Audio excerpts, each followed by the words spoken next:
Medical and dental colleges admission test के जो past papers हैं उसके एमसीक्यूज़ और चैप्टर है अल्काइल हैलाइड्स एंड ग्रिग्नर रिएजेंट्स।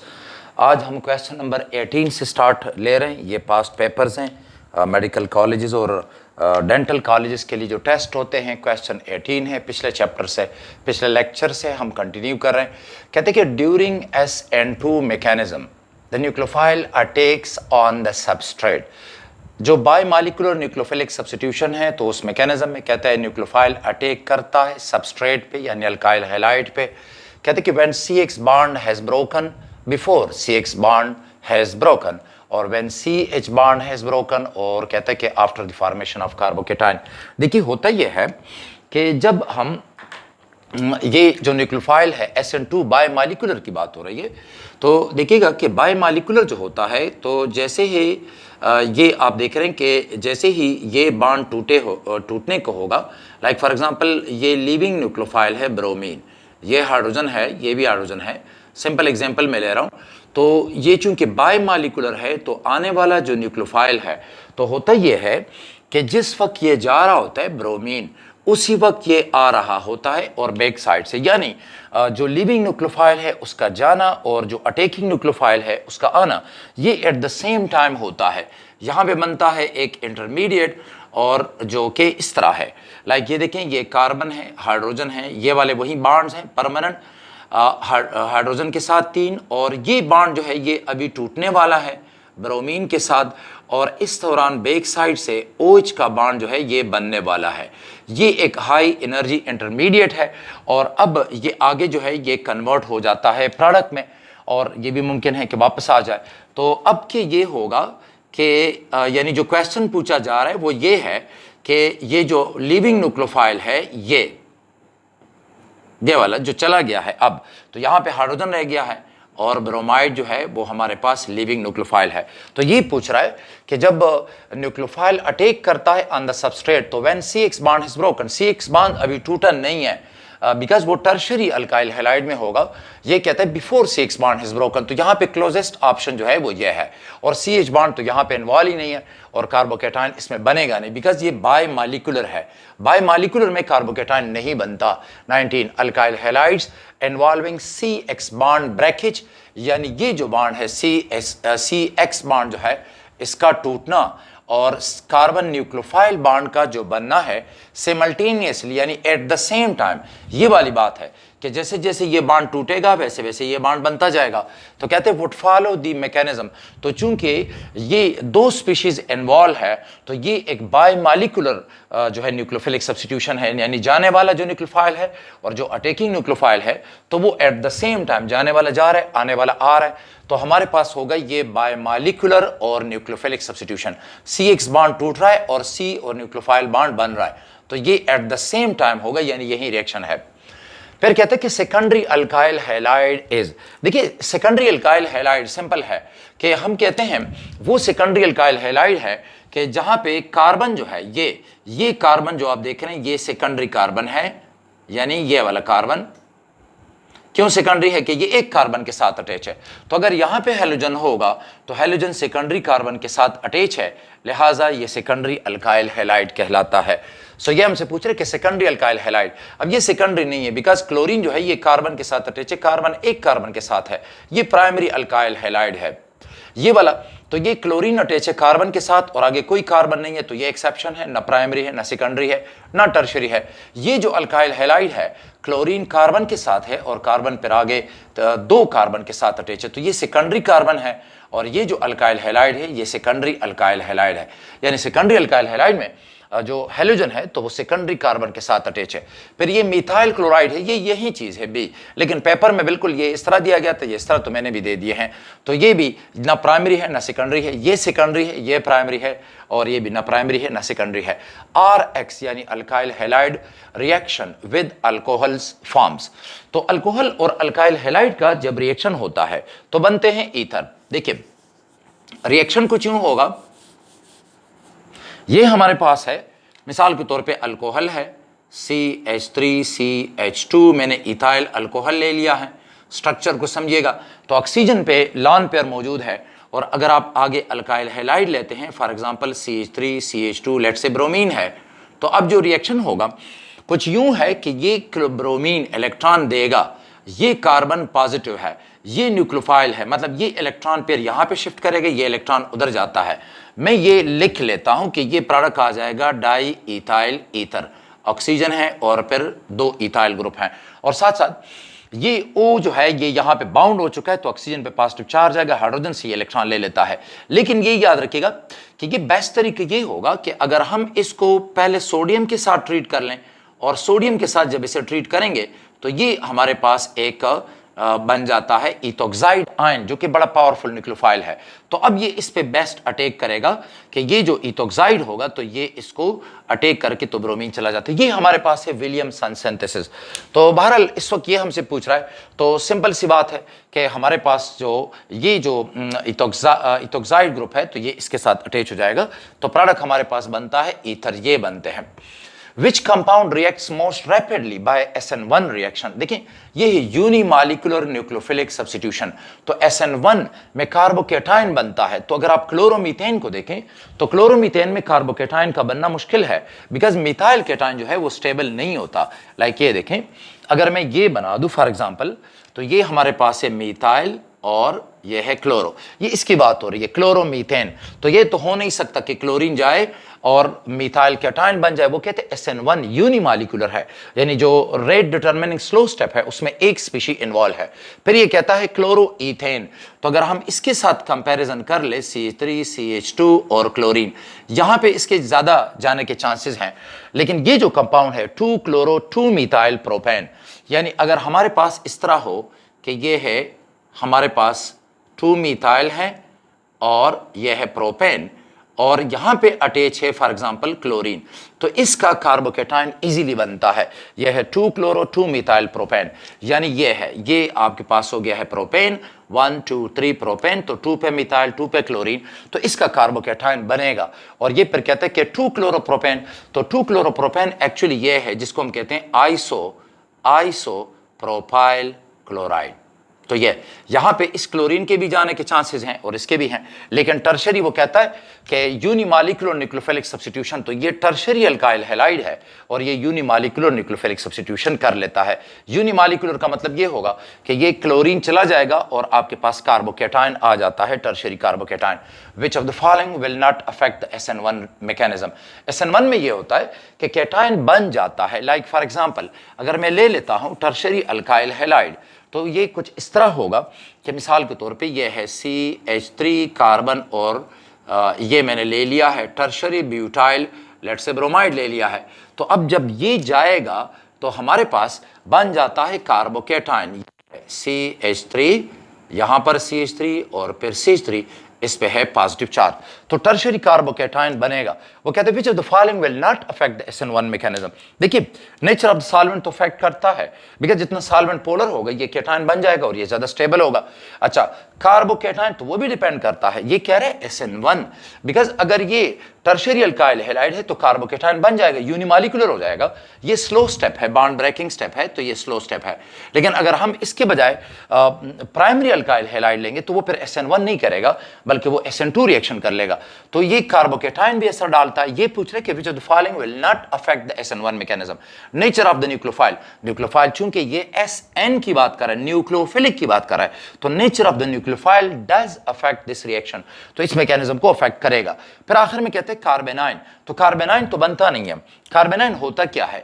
देखिए कार्बेनाइन ये है कि मिसाल के तौर पे ये है मिथाइल आप ले लें और इस पे नेगेटिव चार्ज आए तो ये मिथाइल कार्बेनाइन है। और इसी तरह अगर आप लेते हैं फॉर एग्जांपल ये RCH2 नेगेटिव, तो ये प्राइमरी कार्बेनाइन होगा। और इसी तरह फिर आप सेकेंडरी बना सकते हैं, टर्शियरी बना सकते हैं, लेकिन यहां पे कार्बेनाइन बनता ही नहीं है। तो लिहाजा ये जो कह रहा है कि which one of the following will not affect the SN1 mechanism, तो ये सही है, कार्बेनाइन अफेक्ट नहीं करता। SN1 reaction mostly result in the partial racemisation, ये 2023 में आया था पार्शियल रेसिमाइजेशन। और इन पार्शियल रेसिमाइजेशन ये क्या होता है? देखिए कि जब आपके पास ये जो अल्काइल है, ये जो हैलोजन है, ये चला जाता है तो बात यह है कि यहाँ पे हमारे पास जो कार्बोकेटाइन बनेगा, यानी अगर मैं इसको 3 डायमेंशन में बना दूं तो ये जरा देखिएगा कि इस वक्त मिसाल के तौर पे ये कार्बन है, ये CH3 है और ये भी CH3 है। अब जरा इमेजिन कीजिएगा कि ये हमारे पास है out of the board bond और ये इनटू द बोर्ड बॉन्ड है। अब अगर मैं यूं कर लूं कि इसे हटा के यहां पे ब्रोमीन लगा दूं तो अब ये ब्रोमीन जाएगा और ये जो टेट्राहेड्रल मॉलिक्यूल है ये एक ट्राइगोनल प्लेनर आयन में कन्वर्ट हो जाएगा। ये आउट ऑफ द बोर्ड है CH3 और ये इनटू द बोर्ड है CH3। तो ये हमारे पास कार्बोकेटाइन बना जो कि ट्राइगोनल प्लेनर है। अच्छा, जैसे कि मैं आपको एक मॉडल दिखा दूं, मिसाल के तौर पे मैं ये ले लेता हूं, लेट्स से कि ये ब्रोमीन है और ब्रोमीन के साथ ये मिथाइल ग्रुप अटैच है। मिथाइल एक CH3 है, फिर दूसरा CH3 है, ये CH3 है और ये कार्बन है। तो ये है मिथाइल मिथाइल मिथाइल कार्बन और फिर ये ब्रोमीन है। अगर ये ब्रोमीन जाता है तो याद रखिएगा कि ये इस तरह टेट्राहेड्रली अरेंज है सारा कुछ। ये जो कार्बन के 4 बॉन्ड है ये टेट्राहेड्रल है, अरेंजमेंट है। और अगर ये ब्रोमीन जाता है, जैसे ये जाएगा तो अब ये इस तरह रहता नहीं है, ये एक दूसरे को रिपेल कर लेंगे और हमारे पास जो है तो वो एक ट्राइगोनल प्लेनर यानी इस तरह का कार्बोकेटाइन बन जाता है। ये बिल्कुल आप देख सकते हैं कि ये एक ही प्लेन में है बिल्कुल और ट्राइगोनल प्लेनर है, बॉन्ड एंगल 120 का है। अच्छा, अब ये जो बन गया है तो ये वाला है हमारे पास, ये कार्बोकेटाइन है। अब जो न्यूक्लियोफाइल है आने वाला तो वो आ सकता है, वो उसके लिए 2 चांसेस हैं कि न्यूक्लियोफाइल लाइक ये फॉर एग्जांपल हाइड्रोक्साइड आयन है तो ये टॉप से भी आ सकता है, ये बॉटम से भी आ सकता है। तो कुछ केसेस में टॉप पे आ जाएगा, कुछ केसेस में बॉटम पे आ जाएगा। आपको लगेगा कि 50-50 की बात है, लेकिन ऐसा नहीं है। जरा देखिएगा कि ये मॉलिक्यूल है तो अब ये वाले जो ये ब्रोमीन है ये नेगेटिव है। जरा इमेजिन कीजिएगा ये नेगेटिव है खुद, तो इसकी वजह से ये पूरा इलाका नेगेटिव एक फील्ड है।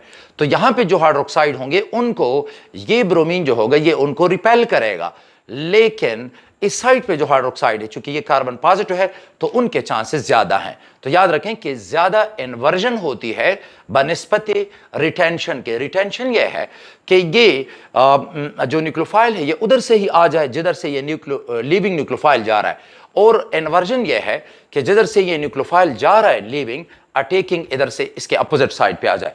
तो ज्यादातर जो है तो वो इन्वर्जन होती है।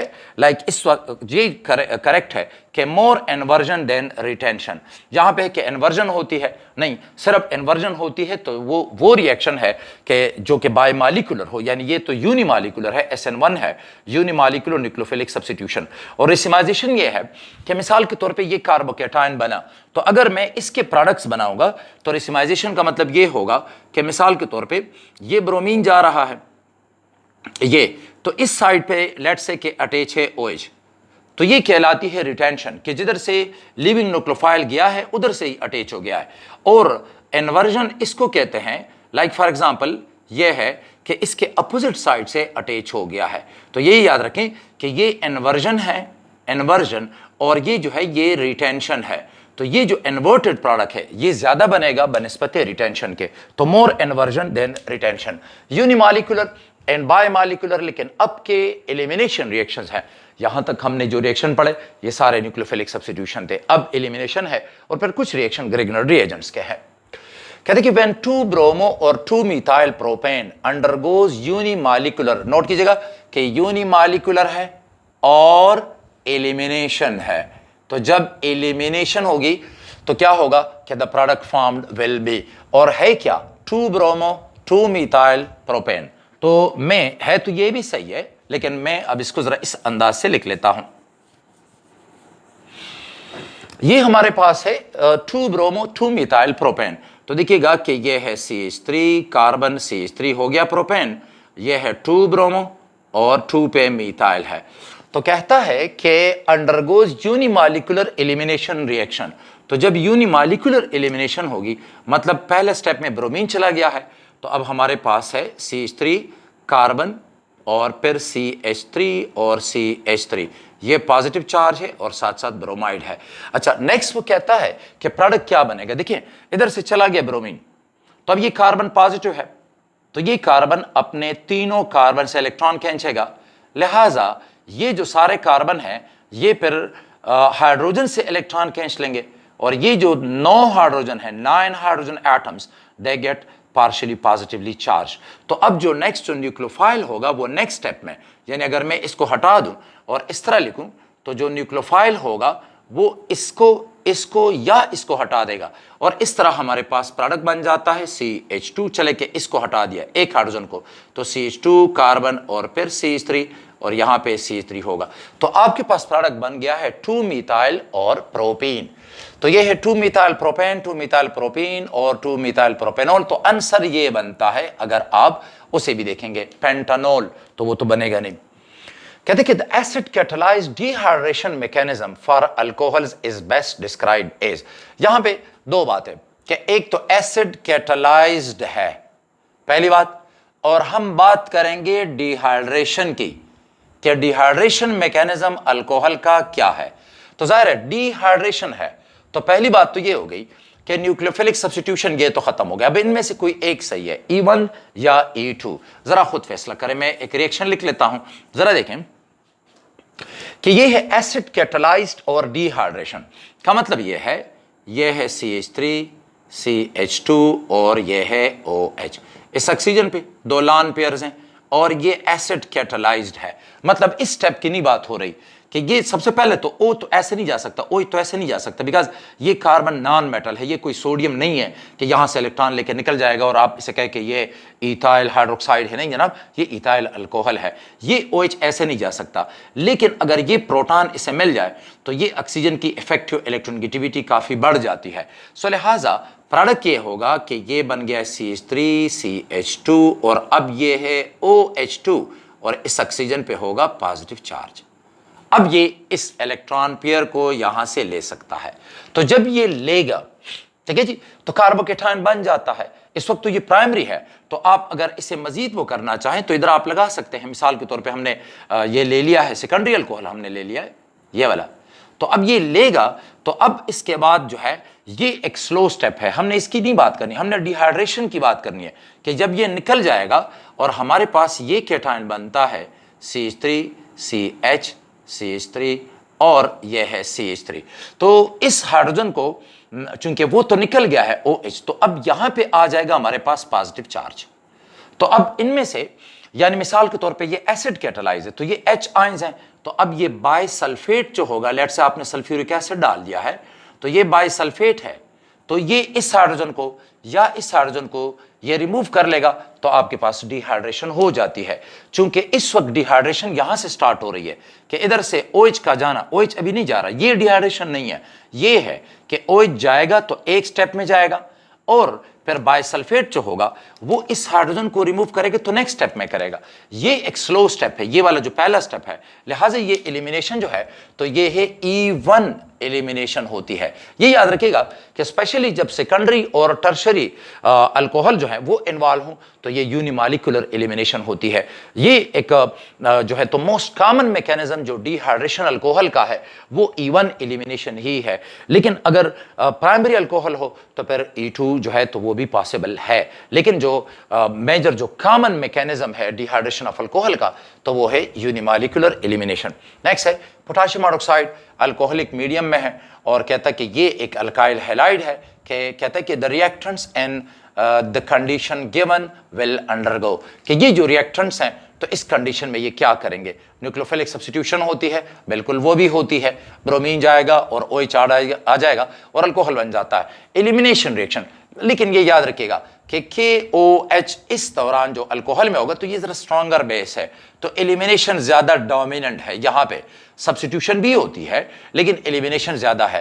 हाँ, अगर ये अल्कोहल के मुकाबले में यहां पे अगर आप लगा लेते H2O तो फिर सब्स्टिट्यूशन होती है। यानी मैं ये कह रहा हूं कि इस रिएक्शन को जरूर याद रखिएगा। मैं इसे लिख रहा हूं कि ये कैसे आ जाता है, जरा देखिए कि अगर आपके पास लेट्स से ये है CH3 CH2 और मैं जरा आसान बना लेता हूं, ब्रोमीन है, और अगर ये पोटेशियम हाइड्रोक्साइड जो है ये पानी में डिजॉल्व होगा तो ये आपके पास सब्स्टिट्यूशन हो जाती है, ब्रोमीन जाएगा और OH आ जाएगा, ये होगा C3 CH2 और OH, अल्कोहल बन जाता है। लेकिन अगर यही OH जो है ये अल्कोहल में डिजॉल्व हो तो फिर OH जो होगा, देखिएगा, यह है CH3 CH2 और ये है ब्रोमीन। तो ब्रोमीन निकल जाएगा इस तरह ब्रोमाइड आयन की फॉर्म में, और ये जो OH है तो अब ये स्ट्रॉन्गर बेस है, लिहाजा ये इस प्रोटॉन को रिमूव करेगा। तो जब इस प्रोटॉन को रिमूव करेगा तो यहाँ पे डबल बॉन्ड बन जाता है। सो हमारे पास जो है ये अल्कीन जो है इस केस में आ जाता है। तो आपने मीडियम को याद रखना है कि ये जो एक्वस मीडियम है उसमें अल्कोहल बनेगा और अल्कोहलिक मीडियम में अल्कोहल नहीं बनेगा, यानी एलिमिनेशन हो जाएगी। सो इस वक्त एलिमिनेशन सही है। फिर ये कहता है कि C3 ये वाला कंपाउंड है alkyl halide can not undergo elimination reaction with alcoholic potassium hydroxide. क्यों एलिमिनेशन नहीं होती? और ये इसने कुछ ऑप्शंस दिए हैं, तो जरा देख लिएगा कि इसकी एलिमिनेशन क्यों नहीं होती। देखिए मैं बना लेता हूं इसे। ये है CH2, ये हो गया CH2 और फिर Br है और फिर ये कार्बन है, लेकिन याद रखिए इसके साथ 3 मिथाइल ग्रुप हैं, 1 2 और ये 3 है। इमेजिन कीजिएगा कि ये चला जाता है और बिल्कुल जाएगा, तो ये हमारे पास एक इस तरह का कैटायन बन जाता है CH3, ये होगा CH3 और फिर ये CH2 है और इस पे होगा पॉजिटिव चार्ज। लेकिन अब ये क्या करेगा? ज़ाहिर पॉजिटिव चार्ज तो इधर है, लेकिन इस कार्बन के साथ कोई हाइड्रोजन नहीं है कि कोई दूसरा आ जाए बेस और इस हाइड्रोजन को रिमूव करे, और ये भी हाइड्रोजन नहीं है, ये भी नहीं है, ये भी नहीं है। तो हमारे पास ये अल्फा कार्बन है, वो पॉजिटिवली चार्ज जरूर है, लेकिन बीटा कार्बन जो है तो उस पर कोई हाइड्रोजन नहीं है। सो ये कहता है कि इसकी जो है it can not undergo elimination reaction with alcoholic KOH। It is because alcoholic KOH is not a good choice. तो है ये गुड चॉइस। फिर कहते हैं it is a tertiary alkyl halide. जनाब ये टर्शियरी नहीं है। टर्शियरी ये है कि अगर इस तरह हो कि ब्रोमीन हो, ये CH3 है, C3 है और ये C3 है। अब आप देख सकते हैं ब्रोमीन जो है जिस कार्बन के साथ अटैच है वो 3 के साथ अटैच है, तो ये टर्शियरी है। हाँ, अगर ये ब्रोमीन चला जाएगा तो ये अल्फा कार्बन है, बीटा कार्बन पे हाइड्रोजन है, इधर भी बीटा पे हाइड्रोजन और इधर भी बीटा पे हाइड्रोजन। मसला इसके साथ ये है कि अल्फा पे पॉजिटिव चार्ज है लेकिन बीटा पे कोई हाइड्रोजन नहीं है जो जा सके। बीटा कार्बन पे हाइड्रोजन होना चाहिए, तो तब एलिमिनेशन होगी। कहते हैं कि the strongest base among the following is. तो ये स्ट्रॉन्गेस्ट बेस ना ये है, ना ये है, ना ये है। क्यों? इसलिए कि क्लोराइड, ब्रोमाइड, आयोडाइड ये सॉल्वेंट में, पोलर सॉल्वेंट में बड़े स्टेबल होते हैं। ये प्रोटॉन को एक्सेप्ट नहीं करते। क्यों? कि अगर ये प्रोटॉन एक्सेप्ट कर लेगा तो क्या करेगा? HCl बनाएगा। HCl तो एक स्ट्रॉन्ग एसिड है, फिर से आयोनाइज होगा। और अगर ये प्रोटॉन लेगा तो HBr तो और भी स्ट्रॉन्गर एसिड है, फिर वो आयोनाइज हो जाएगा। और HI तो वो तो सबसे स्ट्रॉन्ग है। लिहाजा ये जो कंजुगेट बेसिस हैं, these bases they are very stable in the solvent, तो ये प्रोटॉन एक्सेप्ट नहीं करते। अच्छा, ये जो है ये वाला जो है तो ये एक स्ट्रॉन्ग बेस है, मतलब ये अनस्टेबल है, ये प्रोटॉन एक्सेप्ट करेगा बिकॉज इस ऑक्सीजन पे नेगेटिव चार्ज है, ये डोनेटिंग ग्रुप है, नेगेटिव चार्ज बढ़ता जाएगा तो ये फिर प्रोटॉन लेके फौरन बना देगा एसिटिक एसिड। तो जब एसिटिक एसिड बनाएगा वो एक वीक एसिड है, वो आयोनाइज नहीं होता। जब आयोनाइज होगा तो एसीटेट आयन बनाएगा। एसीटेट आयन एक स्ट्रॉन्गर बेस है, तो वो जल्दी प्रोटॉन एक्सेप्ट कर लेगा। और आपको कैसे पता चलता है? सिंपल, आप चार्ज डेंसिटी को देखें कि जब नेगेटिवली चार्ज सेंटर के साथ कोई डोनेटिंग ग्रुप अटैच हो so it becomes a stronger base. Because जब ये डोनेटिंग ग्रुप है और ये नेगेटिव साइट है ये वाला, और इधर डोनेटिंग ग्रुप है, तो नेगेटिव चार्ज और भी बढ़ जाएगा और फौरन प्रोटॉन लेके आ जाएगा। तो this is a stronger base then। कहते greater number of alkyl groups on substrate favours, कि अगर अल्काइल ग्रुप ज्यादा हो सबस्ट्रेट पे तो क्या होगा? तो जैसे कि ये आप रिएक्शन देख रहे हैं तो स्टेरिक हाइड्रेंस जो है वो बढ़ जाती है। So greater number of alkyl groups on substrate that favour substitution. तो जरा देख लीजिए, मैं लिख लेता हूं मिसाल के तौर पे टर्शरी अल्काइल हैलाइड। यह है ब्रोमीन फॉर एग्जाम्पल, और ब्रोमीन चला जाता है आपके पास इस वक्त कार्बन के ऊपर, इस कार्बन के ऊपर बहुत ज्यादा ग्रुप्स अटैच हैं, पॉजिटिव चार्ज है कार्बन पे और स्टेरिक हाइड्रेंस ज्यादा है। So greater number of alkyl groups अगर होंगे सबस्ट्रेट में तो क्या होगा? Substitution, it will favour substitution no. जब आगे ये आएगा तो ये भी बल्कि ग्रुप है, ये भी एक ग्रुप है, ये भी है, तो आने वालों को ये रिपेल करता है, तो एलिमिनेशन को ये ज्यादा फेवर करेगा। बिकॉज जब इस कार्बन पे पॉजिटिव चार्ज आता है सो ऑल दीज हाइड्रोजन, ये जो है ये कार्बन इन कार्बन से इलेक्ट्रॉन खींचेगा, ये तीनों कार्बन अपने अपने हाइड्रोजन से खींचेंगे इलेक्ट्रॉन, सो ये हाइड्रोजन सारे पॉजिटिव हो जाएंगे, ये हाइड्रोजन पॉजिटिव होगा, ये भी पॉजिटिव होंगे, ये भी, तो 9 हाइड्रोजन है पॉजिटिव। तो यहां पे जो भी होगा फिर वो एज ए बेस काम करता है और वो इस प्रोटॉन को एक्सेप्ट करके तो एलिमिनेशन कर जाता है। तो ये एलिमिनेशन रिएक्शन को जो ज्यादा ग्रुप्स हों, स्टेरिक हाइड्रोजन ज्यादा हो तो एलिमिनेशन फेवर करते हैं ये। Which of the following involves the same steps? कहते किन में दो मतलब किन में सेम स्टेप्स हैं? E1 और E2 में तो सेम स्टेप्स नहीं है। हाँ, E1 और SN1 में ये वाला स्टेप जो है वो सेम है कि जैसे मिसाल के तौर पे हमने ये एक टर्शरी अल्काइल हैलाइड ले लिया है, तो इसने ये हैलोजन इसने लॉस कर दिया, तो अब हमारे पास जो है तो ये बन गया है, मिसाल के तौर पे ये एक टर्शरी कार्बोकेटायन है CH3 और CH3, इस पे पॉजिटिव चार्ज है। तो ये स्टेप जो है ये E1 में भी होता है, ये SN1 में भी होता है। अब ये E1 है या SN1 है, ये फिर डिपेंड करता है कि अगर आने वाला न्यूक्लियोफाइल है तो वो इधर आ जाएगा और आपके पास जो है ये सब्स्टिट्यूशन हो जाती है CH3 और फिर CH3 और यहां पे आ जाएगा न्यूक्लियोफाइल। लेकिन आने वाला अगर जो है ये बेस है, फॉर एग्जांपल बेस है, तो फिर इन प्रोटॉन में से किसी, इन 9 प्रोटॉन में से किसी एक को ये एक्सेप्ट कर लेगा और आपके पास हो जाती है एलिमिनेशन। लाइक फॉर एग्जांपल ये आ गया है, ये कि बेस ने प्रोटॉन को एक्सेप्ट किया तो एलिमिनेशन हो गई और न्यूक्लियोफाइल इधर अटैक कर जाता है तो सब्स्टिट्यूशन हो जाती है। हाँ, जो भी है ये पहला स्टेप दोनों का सेम है। तो हमारे पास है इस वक्त E1 और SN1 का ये पहला स्टेप जो है वो एक सेम है। नेक्स्ट क्वेश्चन चंद एक है ग्रिग्नर रिएजेंट्स के, कहते हैं कि compound X reacts with Grignard reagent to produce tertiary alcohol, what is the compound? आसान एक तरीका बता दूं, ये वाला क्वेश्चन काफी कॉमन है बिकॉज ग्रिग्नर रिएजेंट जो है ये अल्काइल हैलाइड में भी मौजूद है, ये अल्कोहल की प्रिपरेशन में भी मौजूद है और ये आगे और भी काफी सारी इसकी एप्लीकेशंस हैं। तो कहते हैं compound X reacts with Grignard reagent to produces tertiary alcohol, what is the compound? तो जरा देखिएगा कि टर्शरी अल्कोहल तो इस तरह होगा कि इधर भी CH3 है, ये भी CH3 है, यहां पर भी CH3 है और ये OH है।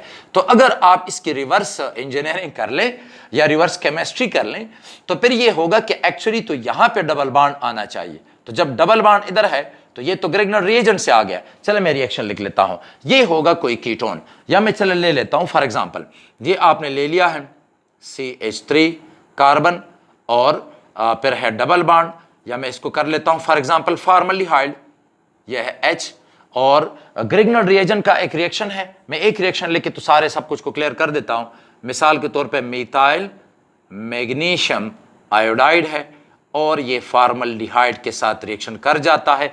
सो देखिएगा ये नेगेटिव है, ये कार्बन पॉजिटिव है, तो ये न्यूक्लियोफाइल इधर आएगा और ये इधर चले जाते हैं। हमारे पास ये एक एडिशन प्रोडक्ट बनता है, यानी H फिर कार्बन ऑक्सीजन, H ये आ गया है CH3 और इधर होगा Mg और I, इस वक्त I है।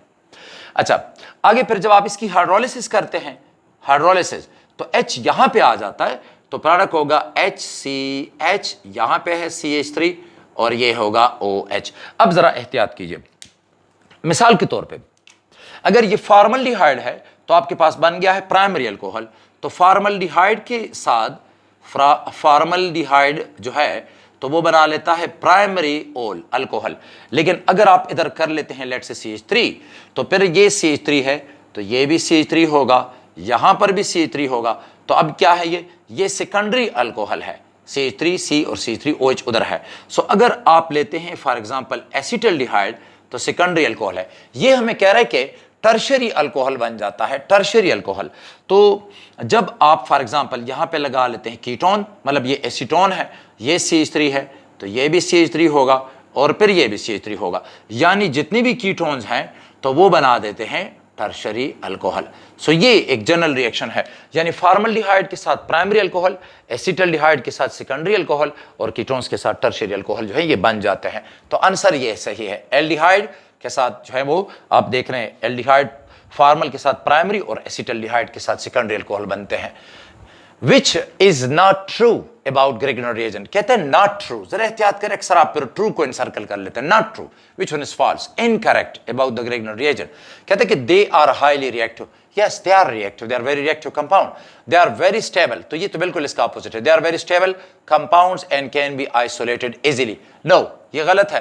फिर कहते हैं कि दे हैव सिंथेटिक इंपॉर्टेंस, बिल्कुल ये जो ग्रिग्नर रिएजेंट्स हैं इनसे आप बहुत सारे ऑर्गेनिक कंपाउंड बना सकते हैं, इनसे आप अल्केन बना सकते हैं, primary alcohol, secondary alcohol, tertiary alcohol और भी बहुत सारे कंपाउंड। फिर कहते हैं कि they are represented by general formula RMgH, तो ये भी ठीक है, they are very stable compound and can not be isolated easily, तो ये वाली बात, दे आर वेरी स्टेबल, तो स्टेबल नहीं है, दे आर वेरी रिएक्टिव, हाँ ये बात सही है कि हाँ ये है कि कैन बी आइसोलेटेड, तो आइसोलेट हम नहीं कर सकते, दे आर अनस्टेबल, और आइसोलेट हम नहीं कर सकते मिक्सर से। ग्रिग्नर रिएजेंट जो है is prepared by reacting, Grignard reagent बनते कैसे हैं, तो ये एक रिएक्शन है सिंपल, मैं लिख नहीं रहा, देख लें कि ग्रिग्नर रिएजेंट का जो तरीका बनाने का जो है वो क्या है। कहते हैं अल्काइल हैलाइड एंड मैग्नीशियम, बिल्कुल सही है कि हम लेते हैं अल्काइल हैलाइड और इसको हम ट्रीट करते हैं मैग्नीशियम के साथ, और ईथर मीडियम होगा, तो ईथर के साथ एक कम्प्लेक्स सा बना के तो ये स्टेबलाइज हो जाते हैं, और इस तरह होगा CH3MgI, ये ग्रिग्नर रिएजेंट है, और इस वक्त हमारे पास आंसर ये ठीक है। नेक्स्ट कहता है कि which product is obtained when methyl magnesium chloride reacts with ammonia, तो देखिए मिथाइल मैग्नीशियम और ये कहता है मिथाइल मैग्नीशियम क्लोराइड ये है, और प्रोडक्ट क्या बनाएगा एमोनिया के साथ, तो देखिएगा हमेशा पॉजिटिव नेगेटिव को मिला दिया करें, देखें ये है कार्बन नेगेटिवली चार्ज, बिकॉज ये मेटल है तो ये पॉजिटिव होगा, ये हाइड्रोजन पॉजिटिव है, नाइट्रोजन बड़ा इलेक्ट्रोनेगेटिव है तो वो नेगेटिव होगा, तो ये जो न्यूक्लियोफाइल है वो इधर आ जाएगा और इस न्यूक्लियोफाइल को रिप्लेस कर देगा, सो प्रोडक्ट हमारे पास बन जाता है अल्केन। यानी इस वक्त कि which product is obtained when methyl magnesium chloride reacts with ammonia, तो एमोनिया के हाइड्रोजन के साथ ये मिलके बना देता है मीथेन, मिथाइल अमीन नहीं आता, इथाइल अमीन भी नहीं आता और मिथाइल क्लोराइड भी नहीं आता।